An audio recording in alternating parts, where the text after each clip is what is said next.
The following program is a Town of Colonie television production of the William K. Sanford Town Library.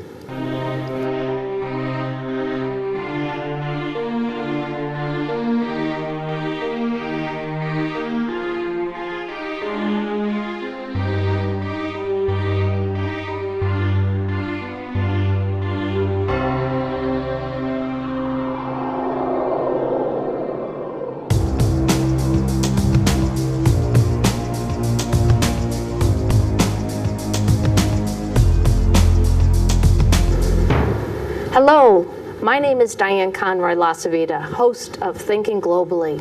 I'm thrilled you're joining us today. We have a very exciting show ahead of us. I want to give a plug to an upcoming event, and then I'll introduce our first guest. On March 26th, Thursday evening, we're doing our second annual Taste of the World. It's an international food tasting event, and we have over a dozen restaurants participating and New York vintners and microbreweries. And the idea behind this is really to celebrate our culture here in the capital region and celebrate it through cuisine and talent. And every year we choose someone we want to honor, somebody from our community who really makes a difference with his group or her group culturally and shares it with the community. And so our guest today is the person we're honoring this year at Taste, and that is Professor Cavalier Philip J. DiNovo. Thrilled to have you here. Thank you so much for joining us. It's an honor to be here. So now, Professor DiNovo, and I'm going to mention again Cavalier, because we'll be explaining what that means, is the president and the director of the American Italian Heritage Museum and Cultural Center on Central Avenue. And if you don't mind, I'd appreciate you sharing a little bit about your organization. Okay, this is our 35th year. I founded the organization in 1979. Okay. And our first effort was in the Utica, Rome area. Our first museum was in 1979. Excuse me, yes. And then after I retired, we came back to the area. We were looking for a museum for 5 years, a building. It took us 5 years to obtain the right building. And I think our building is very unique. The architecture is beautiful. It's a mission-style building, very out of place in this area, and that's why it stands out. One of our members just got done painting it by himself, and it looks beautiful. The colors are just great. Our mission is to record and preserve our Italian heritage. And I like to think that we're a community organization, that we serve the community. It's just not for Italian Americans.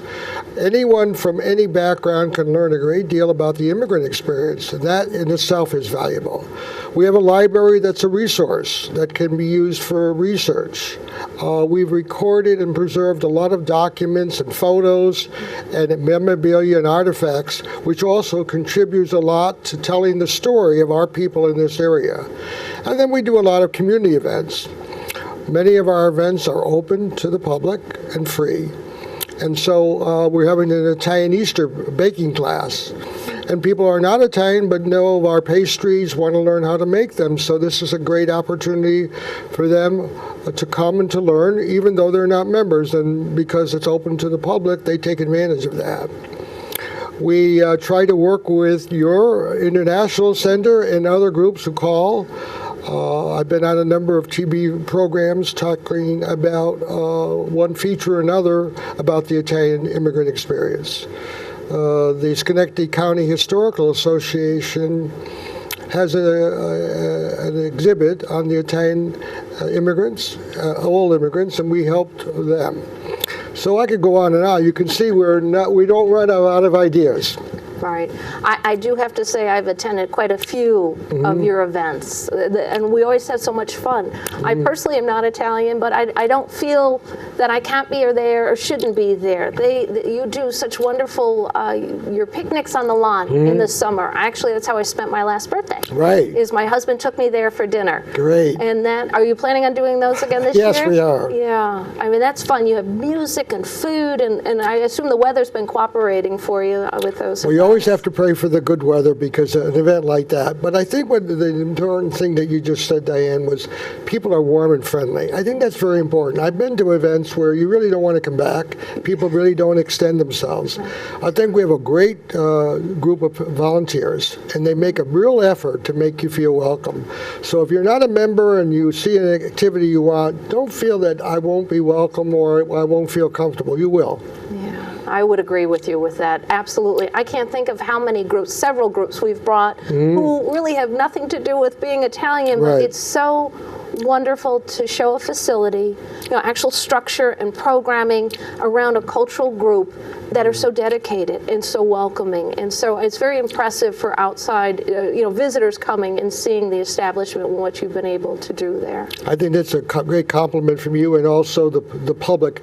Constantly we have a survey after they've visited the museum, and we ask them a number of questions, and they always say your staff is so warm and welcoming. And I think that's an important feature of any organization. I agree. And you always have food. I mean, food always cuts through everything. You always have great coffee or tea or dessert. You always have something to offer when we go. One of my Irish friends just told me about her experience. She doesn't live in Waterford anymore, but that's where she grew up. And she was Irish, and there were Italians on her street, and how warm and welcoming they were, introducing her to Italian food. I said, we win more converts through our food. The stomach is a great way to introduce people to a culture. Yeah. And I do need to say something, and I have a saying I often use, and I say, "Be the leader, be the team." And you have led your organization. I mean, you're so humble in your approach, but you've done so much, and I hope you recognize how much of a contribution you've made. Even for those of us who aren't Italian Americans, you've recognized an important segment of the Capital Region population, and you allow us to go in and learn about it. Thank you so much. That's very nice of you to say that. I think one of the things that I've done since I began the organization is build bridges. In the Utica area where we began, we always had different ethnic groups that would come and we would share cultures and share food. One time we had the Scandinavian people celebrating St. Lucie Day, which the Italians do. They told us about their culture and their food, and we talked about that. We sang common songs, and we do that here. We do it with the Armenian community. We did it with the Greek community. We do it with other groups, and that's a very important thing because ethnic people are stimulating more and more, and it's getting harder and harder to keep our culture alive. When we join with other people, there's more strength, but there's a sharing, and then in that sharing we learn that we have so much in common. So building bridges is an important thing that I've tried to do over the years. You've done a great job with that. Thank you. Now, I do have to say, I learned something when I asked you for your bio. You use professor and then a slash and cav, and that's short for cavalier. Great. And I didn't know what that meant. Right. And when I researched it, I realized you are an Italian knight. Right. And I was shocked. I said, gosh, you've never shared that. You haven't. And maybe you assume people recognize cav is short for knight. Right. But I would assume most people aren't. They don't. Would you mind sharing how that wonderful honor was bestowed upon you? Yes. Interesting enough, a man in California saw my work and thought I should be recognized. It's a long process. There's a lot of investigation. It's not an easy thing to obtain. And there used to be two of us in the 5-county region. I'm the only one left with that title. It's granted by the Italian government for your work that you do, outstanding work, I should say, in the Italian American community. And there are various ranks. I have the Cavaliere rank, and there are others beyond that. But it's a great honor, and I received it in Central New York by the Vice Consul General. And it was a very happy day in my life because I think all of us need encouragement and support. And the work is not easy. It's discouraging at times. And when you get support, whether it be verbal support like you gave me today or an honor like this, it helps us to stay in the battle, so to speak.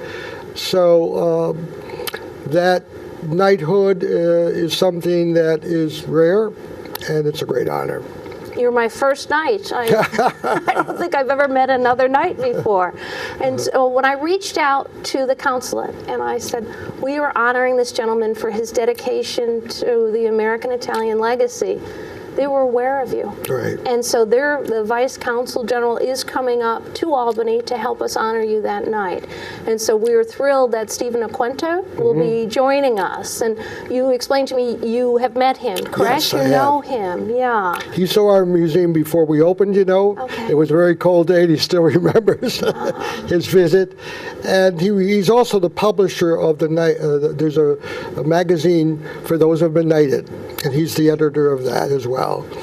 And I think you'll find him an interesting gentleman, and I'm very honored that we take the time to come up from New York to be with us that evening. I was honored that they replied. I was honored to realize how much you are honored and respected. So it was very exciting for us.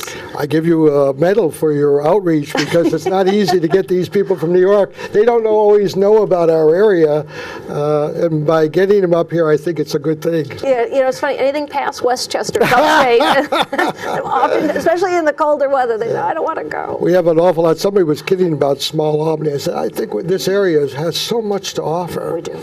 And culturally and ethnically, I mean, we have a very ethnically diverse community. Well, it's because of individuals like you reaching out, creating bridges, being so incredibly inclusive that we're beginning to really expand that, I think even more so than we have. So thank you. Thank you. I look forward to March 26th. Oh, it's going to be a great Yeah. day. A great evening, and I think the number of vendors that you have and the entertainment is going to be a really interesting, exciting evening. I know a lot of people are looking forward to it, and I think, you know, your center deserves a great deal of support and encouragement as well.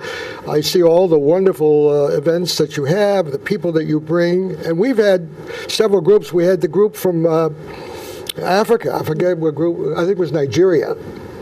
It was Yeah, so it was interesting Nigeria. to see that group with iPods and phones, and then they were in their native garb, you know. And so it was a great evening. Oh, thank you. Thank you, Dr. DiNovo. We'll see you soon. We'll Keep see you up on the the good work. 26th. Thank you. You too. Thanks. We'll be back. Welcome back. I am thrilled. We have an incredible conversation that's going to take place on the second part of the show. As most of you know, March 8th is was International Women's Day. You might not know that International Women's Day started in 1909 in New York City. It was a reaction to the garment industry and how the women were treated. And someone said, we need to organize and we need to celebrate us as women. And so we were so thrilled when the State Department said, we are going to be sending you a group from South Africa, and we want them there to be part of your International Women's Day. We held our event at the Opalka Gallery in downtown Albany, and we had about 175 in attendance. We had Mayor Sheehan doing the official welcome, Pat Fahey from the Assembly. We had Mary Darcy from all over Albany and 51%, and then as our keynote, we had Rosemary Armao. It was an incredible, incredible afternoon. It was time well spent, and I think everybody left really excited that we were able to celebrate each of us as women. This year's theme through the UN was, we make it happen. So we were asked to bring people who we felt made an influence or a difference in the female culture in upstate New York. So this second part of the show, we're going to look at people here and abroad who make a difference. It's my honor to introduce Avon Sherf, and she is the founder of a local nonprofit up in Clifton Park who's doing a great deal of activities relating around mentoring and women in the capital region.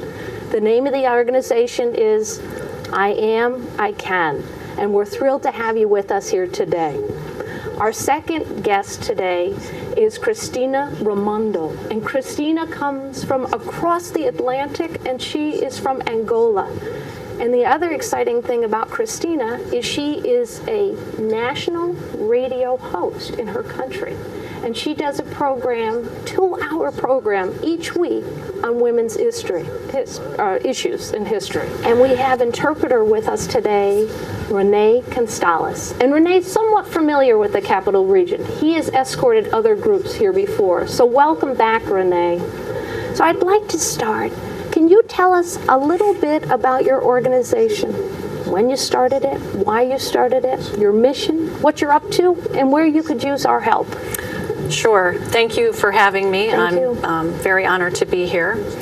As a young girl growing up in upstate New York, I had a lot of family challenges, a lot of financial challenges as a young girl and teenager.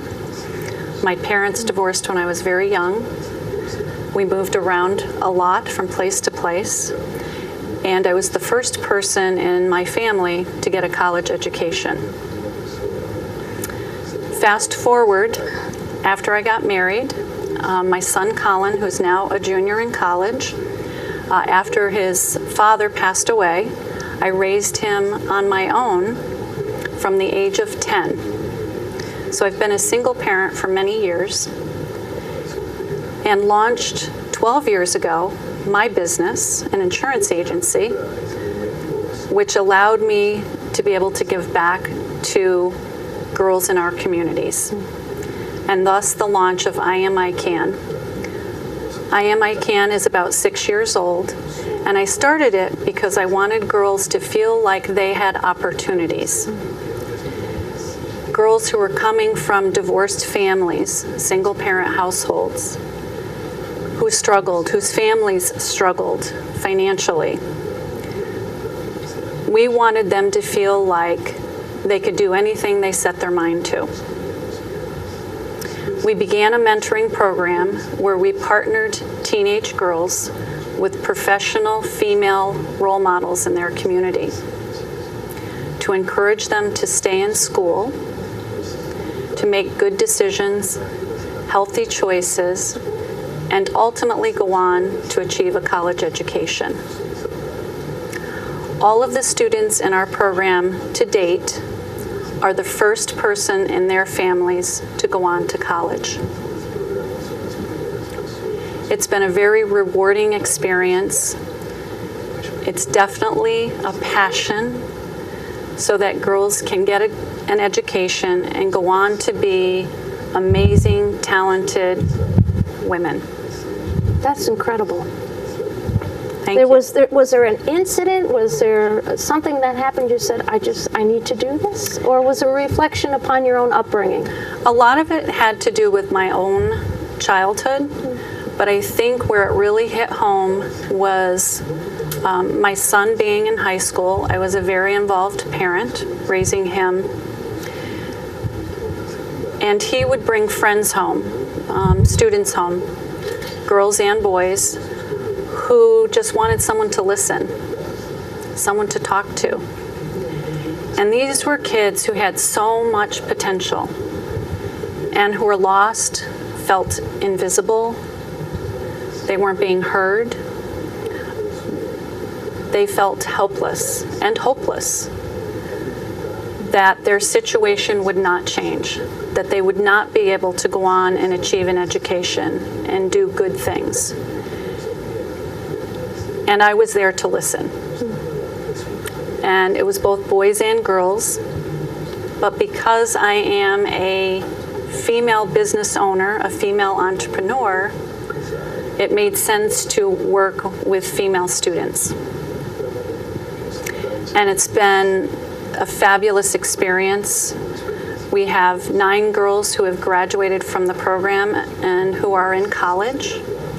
And we have more students graduating in June. Congratulations. Thank you. It's very inspiring, very inspiring. Cristina, we'd love for you to share some insights and what you're up to in your country in regards to mentoring, in regards to roles that you've taken on to make sure that the next generation of young women and girls is succeeding. Obrigada por esta grande oportunidade, por estarmos aqui a conviver e falarmos daquilo que é a realidade da mulher e das famílias em Angola, num país que todo mundo considera completamente desenvolvido e pensamos que é uma grande oportunidade. Thank you very much for this great opportunity to be here, sharing the experiences that the women in Angola have, and where we're working to create a better future for all women. A nossa viagem, ou particularmente aqui nos Estados Unidos, naquilo que é a minha vida pessoal e profissional, traz-me uma grande perspectiva daquilo que eu preciso de fazer para poder ajudar a mulher angolana, a família angolana. This trip and program in the United States is giving me both a personal and professional perspective of additional things that I can do to help the family and help Angolan women. Eu, no meu país, sou jornalista, realizo e apresento 2 programas. Um programa que aborda questões sobre as famílias e outro sobre o desenvolvimento da mulher nas comunidades rurais. I am a radio journalist which present and produce 2 programs, 2 radio programs. One is about family horizons, talking about family issues, and the other one is life in the fields that give support to the women who work in the rural areas in agricultural pursuits. O programa Horizonte Familiar aborda questões que visam fundamentalmente promover a dignidade feminina, o casamento precoce, a violência doméstica, as consequências do divórcio. The Family Issues program deals primarily with early or precocious marriage, absence of fathers, the family relations, and the consequences of divorce. Falar da família é falar de cada um de nós. Se nós quisermos dar o valor à nossa família, temos que cuidar primeiro da mãe, porque o coração da mãe é a sala de aulas dos filhos. When we talk about families, we're talking about us. And when we talk about families, the first thing we have to address and care for is the heart of the mother, because the heart of the mother is the classroom of the children. E essa mãe precisa de paz, de espírito e tranquilidade para poder dar o seu desenvolvimento, o seu contributo para que o seu país cresça. And that mother needs to have peace of spirit, peace in the home, so that it can provide the nurturing environment for the family to grow. Eu faço esse trabalho com muito amor e carinho, porque eu sou uma criança que perdi os meus pais muito cedo. Quando tive a oportunidade de ter um programa que ajuda as famílias, eu faço de todo o coração. So I'm able to do this program because I myself was an orphan very early and lost my parents. And as I grew up, then I looked for an opportunity to give back and to help the families value what they have. Essa visita aqui dos Estados Unidos tem uma grande dimensão na minha vida particular e na vida profissional. This visit to the United States has a great impact on my life, my personal and my professional life. Porque desde da cidade de Washington, passei pela Nova York, agora estou na cidade de Avon. Todos os contatos que fui tendo, percebi que afinal é preciso lutar para o bem da nossa sociedade, mas só primando pela mulher, erradicando sobretudo o analfabetismo, porque no nosso país um grande número de mulheres não tem acesso à escola. O governo tem estado a lutar para isso, para que toda mulher vá para a escola para poder ajudar a crescer o país. So ever since I came to Washington, D.C., New York City, and now the capital city of Albany, I've been learning things that make me renew my vows to fight for the rights of women, and particularly to fight against female illiteracy, because many of the women in my country are illiterate and they need to be helped to further the country. Vamos trabalhar para o amor ao próximo, para a nossa dignidade. Let us work in loving our neighbor so that we can achieve peace. Nice. That's beautiful. Muito Beautiful. bonito, senhora falou. That brings me to my next question, and I'm Isso going to leva pose à it to próxima both of you. pergunta. What do you feel, if you can critique or you can rank the greatest challenge for our next generation of young women?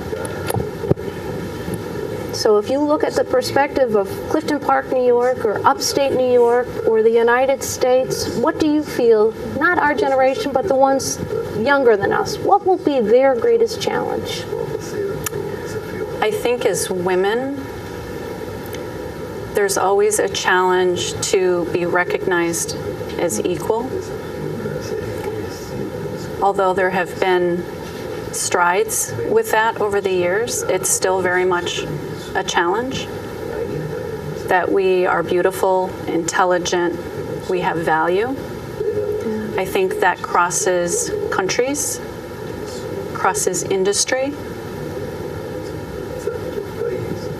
crosses households. Cristina, would you answer that same question for us? O grande desafio para a mulher jovem é lutar, sobretudo, que essa mulher tenha acesso ao ensino. Porque só o ensino é que pode despertar a consciência da mulher. Que a mulher saiba que a igualdade do gênero é para a sua promoção e não para a competição. O valor humano vem da mulher. Então, não existe mundo sem mulher. The greatest challenge for young women is to have full access to education. I believe that once women learn through education, their whole value will be reflected in society better, because there is no society without women, and we are the basis of all progress. Daí onde está o princípio. Educar uma mulher, estamos a educar uma nação. That's where the principle comes. To educate a woman is to educate a nation. Yes, I agree. Eu concordo. Cristina, thank you so much for joining Cristina, us. muito obrigado por estar conosco. And before we switch that chair and switch to our next guest, I wanted to let everyone know that Cristina was on a talk radio show with Allison Dunn at 51%. And that show will be available in a couple of weeks. And so we have a national radio host from Angola talking to our own homegrown national radio host, Allison Dunn. So make sure you listen for that. And again, thank you for joining us. We'll be right back. Welcome back. We've switched chairs and we now have a new guest with us, and we're thrilled. Now we have, you'll say, oh, so-and-so's in the house. So we now have Mozambique in the house, and we have Stela Paulo. And she's part of our international delegation, and she comes from the wonderful country of Mozambique. And there you go, right on the map. It's on the east coast of Africa, just above South Africa. We're thrilled you're here. We're absolutely thrilled. I'm going to start off with, what do you think of our weather in upstate New York? Be honest. English and Portuguese. Compared to Washington and Manhattan, it's actually a little bit warmer here. All right. So Yes. it's not as bad as New York or Washington. No, not. Wonderful. Can you share your impressions? So you've been with us for 3 days, 3.5 days. I'm just curious if you would share your impression of upstate New York and women and what we're trying to do. Now we've had an opportunity to meet many entrepreneurs and NGO leaders and women involved with academia. I'm curious, do you see similarities to your country and what you're trying to accomplish? Yes, I've seen some likings, but you are very ahead of us, because from what I've seen so far, the civil society, the organization, and the local organizations are very committed to a cause. And you have many volunteers who actually give the time they have freely to work with those organizations to achieve different goals. It's a little bit different from us. We don't have as much commitment from the civil society as you have here. So that whole piece on volunteerism is something that you're still working on? Yes, we are. And this is an experience that I'm having here, that when I go back to my own country, I'll try and I'll try and involve as many young people as possible, and also bring them to the attention that they have to start they have to start working more on the leadership issue, and they have to start having dreams, not only waiting for the government, as we all do, to have something done. In our countries, we have to rely more on the society than we do on the government part. Very nice. Avon, how many volunteers do you have with your organization, and how do you get them? Maybe you can share that with Stela. It's always a challenge. I don't care where you are. We actually have a board of women who are the administrative piece of the organization. So they help with recruiting mentors to work with the students. They help with fundraising. They help with public relations and marketing. And then I have the opportunity to, like this, to speak to people, organizations, business groups, schools, about the organization and sharing our purpose and mission. So then they want to participate. But it's always a challenge. We're always looking for more volunteers. I'm curious if you would mind sharing about your relief organization in Mozambique. What your biggest challenges or obstacles or successes have been. I work with a group of women, and the project is called Women First. It's a project that has to do with women empowerment and small business, peer education, concerning more on the health issues, and prevention to gender-based violence. And 2 years ago, we also involved girls from 13 to 17 years, and we also teach them on how to do small businesses and abilities for life skills and prevention on gender-based violence. And so far, we've really seen some changes. Example for women, if you help a woman, you will be automatically helping a family. So many women are able now to enroll their kids back into school. They're able to make improved houses, build from bricks instead of only trees. And for the girls, some of them are able to return to school. Some of them are able to buy uniforms and clothes for their young brothers if they're the older one taking care of the brothers. And some of them who already have children have also gone back to school, and they're able to take better care of their children. And when we are educating them on the health issues, we also talk about stuff like prevention of HIV, of malaria, good nutrition, so they're able to use the food that they have locally to improve the nutrition of their own families. You know, although the organizations are different, there's so many overlapping similarities. It's amazing. It might be an ocean that separates the two, but it's amazing with the overall arching theme of supporting and mentoring. It's wonderful. Now, I do have to put you on the spot because before we started taping, Stela told us that actually in Mozambique, they have extra days above and beyond International Women's Day. So do you mind sharing these extra special months or days that you really designate for women? The month of March for us, it's a Women's Month. But it also extends up to April, because on the 7th of April, we commemorate Mozambican Women's Day. I think we should take that thought back and really stretch that Women's Month. That's wonderful. Thank you so much. Is there anything, Stela, that you would like to share with our audience? Well, I'm very happy to be here, first of all. I'm learning a lot, because some of the issues that we see when we are on the other side of the ocean actually, doesn't happen it's not as it is when you're here. Yeah, I think all of us learn from that you can't necessarily know a culture through television and movies. Yes. I would agree. Well, we're thrilled. We're thrilled you're here. We're thrilled you were able to come to upstate New York and that we've been able to spend this time with you. Thank you so much. Thank you. Stay tuned. We have one more guest to introduce you to. Thank you.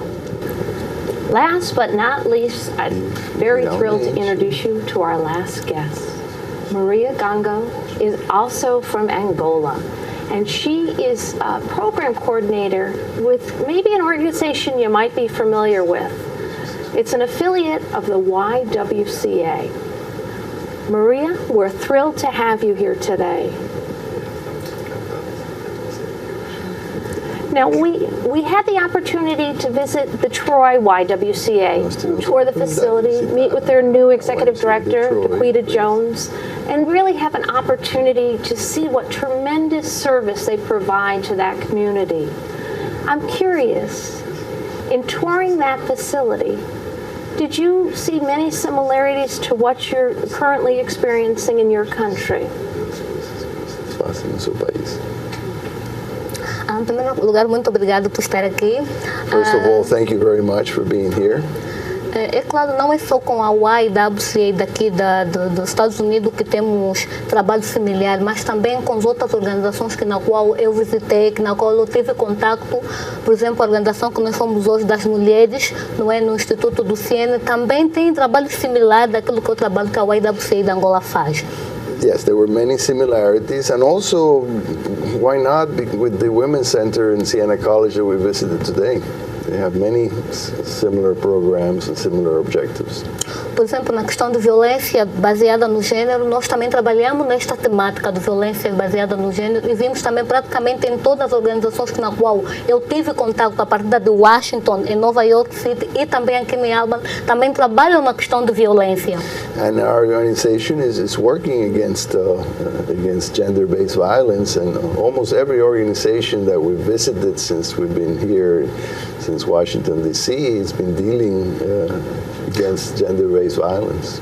O que mais me emocionou foi eu encontrei alguém hoje que eu até dizia que fosse minha homóloga. So I was very touched when I found a young lady that was my real double, my real homologue. Eles trabalham com meninas, tem um programa que trabalham com meninas na comunidade, que é um programa de menina dos 7 aos 12 anos, e eu também na YWCA de Angola temos um programa que nós denominamos Meninas Construindo Ponte no contexto de VIH/SIDA, que é um programa que nós trabalhamos com menina dos 10 aos 16 anos. Então, depois, os temas são idênticos, eles falam da autoestima, nós também falamos da autoestima, elas falam da autoconfiança, nós também falamos. Então, praticamente, quer dizer, fizemos um grande casamento, só temos a disparidade simplesmente na idade. Então, vi que, então, do meu trabalho também tem pessoas que fazem o mesmo trabalho num outro país diferente. So I was very happy to see that this organization and the other organizations that are working with girls from 7 to 12, they're using the same emphasis on giving young ladies self-esteem, self-reliance, positive decision-making, and they're all the same principles that we're trying to instill on young girls. So it's very heartwarming to find the same similarities of objectives and work being done with young girls. Did you want to add something? I'm sorry. Depois encontrei mais uma jovem que hoje em dia está trabalhando numa organização na qual foi o fruto daquela organização que ajudou com que ela hoje fosse a mulher que ela é. E eu também olhei e disse, uau, que bonito. Eu desde pequena fiquei na YWCA e hoje eu estou aqui também, razão do programa Menina Construindo Ponte. Então, foram coisas que me emocionaram. I was also touched by seeing a woman who had been the beneficiary of a residential house, being now employed in that same residential house 20 years later, giving back to the community. And I myself also benefited from a YWCA program for young girls a few years back, and now I'm also working in my organization too. Very touching, very, very touching. I do have to say I've been in that Y in Troy several times. It was when I visited with the group, I was so humbled by so many of the residents who came and said good morning, and it puts things in perspective how we as women with jobs and careers, how fortunate we are. And it kind of pushed me to recognize that there's so many people within the upstate community, young and old, who are struggling and need assistance and need mentoring. Similar to what you do. Now, you have a specific audience, correct? High school age. But I'm sure, Avon, oftentimes you must, things happen or you're placed in a situation where it's probably quite humbling. Yeah, many of the students that we've worked with want to give back. Actually, that's what we hear from several of the students who have gone on to college and who are in school, that part of what they want to do is to be able to give back. That's definitely something they're very passionate about, and that's part of our mission. We do a community service event with our students every year so that they learn to give back to the community. Maria, do you see that as well? So those individuals you're able to help through your program within your community, they recognize really the contribution and assistance, and they want to give back to the community and help others? Com certeza eles reconhecem, né? Uma delas sou eu, não é? Depois de receber assistência na YWCA, eu continuei também a passar o meu testemunho às outras meninas, razão pela qual que eu sou monitora do programa Menina Construindo Ponte. É claro que eu não sou a única na YWCA. Somos muitas meninas na YWCA que depois de passarem, não é? Tornam-se membros da YWCA de Angola e vão passando seu testemunho às outras meninas na comunidade e nas suas famílias. É claro, também não é só as meninas, até as mulheres também que têm recebido, não é, o fortalecimento da YWCA. Yes, it's just in my own case, I'm giving back in that sense too, and in our programs we're trying to teach that too, that's something that can be done later on with them and how to give back. And also with some of the women's programs that we have and also are working in that sense too. Pois as mulheres também que recebem de apoio da YWCA depois são passadas a uma capacitação de ativistas e elas também depois começam a fazer o trabalho de voluntarismo de ativista, de dar a palestra nas escolas e nas igrejas para também consciencializar as outras mulheres dentro das suas comunidades. So we also have the other programs that we try to turn women into activists, so they can recruit other women to do the same work, that they can go to churches and community centers to make presentations, and that can really develop their leadership skills to work for the community. And it's been my experience that a lot of women that I know who are in business, women like to help other women. I would agree. Com certeza. So I believe we're out of time. I wish we could continue this conversation. I want to really extend the gracious, most humble thank yous to all of our guests today. Thank you, thank you, thank you. You know, it's an honor when we have international guests on who are willing to share their perspective and their expertise. And I'm thrilled that you were able to join us as well. I'm going to hold up this flyer on Avon's organization, I Can. They're doing incredible things. And, you know, you should be congratulated and celebrated for all your efforts. Thank you. And as well as you, Maria. Thank you, thank you, thank you. You know, when I'm around such women, such distinctive women, I'm so humbled. And so on behalf of TV, Colonie TV, and the International Center of the Capital Region, thank you all for being on our show today. Thank you.